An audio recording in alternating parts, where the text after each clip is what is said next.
Hi everyone. This video is to go over how to complete your intervention lesson plan. So the first thing you'll want to do is your previous assignment was to score a spelling inventory for a second grader named John.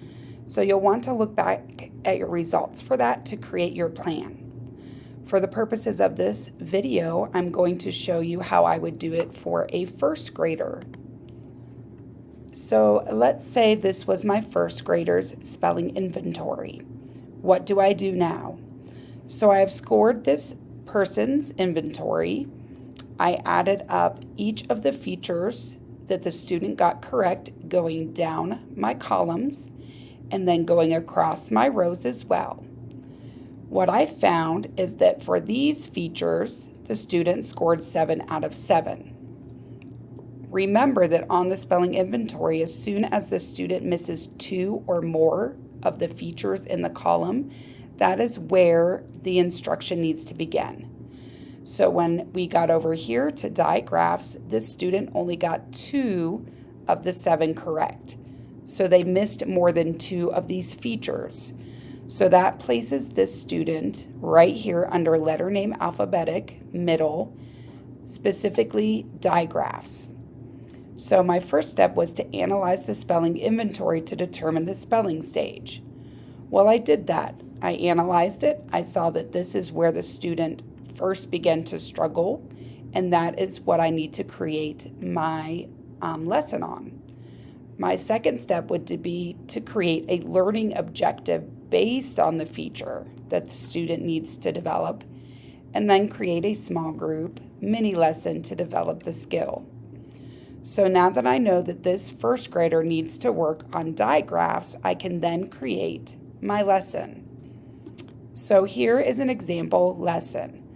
So again, first I created my lesson objective. So I said that the students would be able to explain what a consonant digraph is and sort words with consonant digraphs with 90% accuracy. So if you've never written a lesson or learning objective, you're thinking about what would the student be able to do once you have completed the lesson. So for the purposes of my student, I'm expecting that by the time I'm finished with the lesson, the student would understand what a consonant digraph is and be able to sort those style of words. Next on my lesson plan, I listed my materials. Well, for my particular lesson, I'm going to open up with a song about digraphs to connect that multiple senses of learning. Students do learn better when they're engaged with multiple senses. So I would go ahead and play that video. And then I have my other materials listed. The link to this example lesson plan is right here. So let me show you the whole lesson plan. So here is my whole lesson plan, and it is linked in the slides as well as in the assignment directions. So after I listed my materials, I listed my introduction. For my introduction, I am playing a Jack Hartman video where they are singing about digraphs, so I've included that in my plan. Then next is my explicit instruction. Explicit instruction is what are you doing as a teacher to help this student.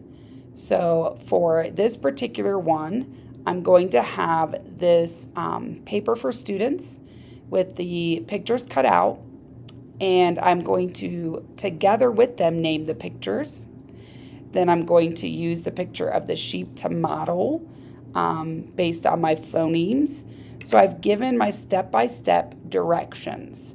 What's important with this assignment is you need to give enough details that someone else could pick up your lesson and do the lesson themselves. So make sure you take time to read through my examples so you can see how much detail I'm giving. The second part of the lesson is the guided practice. So what are you doing with students to continue to model and scaffold that skill? And then the third part is independent practice. So now that you've taught and you've guided, what are students going to do on their own? And then lastly, I have an extension. So how would you extend?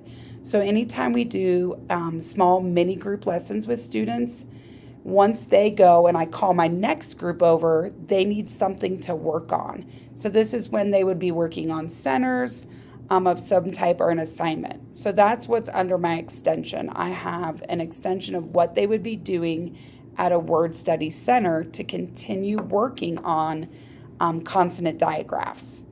Again, this example is based off of this first grader spelling inventory that I did. And again, this example is right here if you click on the word example, or you can also find it under the assignment directions. So for your assignment, you will not be using the first graders. You will be using the second grader named John, his inventory. So that assignment's already been due. If you completed the assignment correctly, you should have found that John landed at common long vowels. That was the first feature or skill where he missed more, 2 or more. So the mini lesson that you need to create should be based off of John's need to develop common long vowels. So you will come up with a learning objective about common long vowels. What specifically are you going to focus on? Remember, this is a mini lesson, so you're not going to be able to cover all of common long vowels. So decide where you want to start based off of John's spelling inventory. There is a lesson plan template linked here, also under your assignment, that you may use, or you can create your own. If you do create your own, just be sure you include all of the required components. If you do use the template, once you click the link, it's going to ask you to make a copy. And when you make your copy, it's going to look like this. So it's got all of those required components. It again gives you the directions up top. So if you would rather create your own lesson plan template, you may. But when I'm talking about required components, I'm talking about all of these pieces that are in this column. Those have to be included. So that is a brief explanation of this assignment. Please do reach out with any questions ahead of time so I can help guide you if you're not quite understanding what you need to do for this assignment. And again, just make sure you're basing it off of our previous assignment where you had to analyze John's spelling inventory. All right, thank you. I look forward to looking at your lesson plans.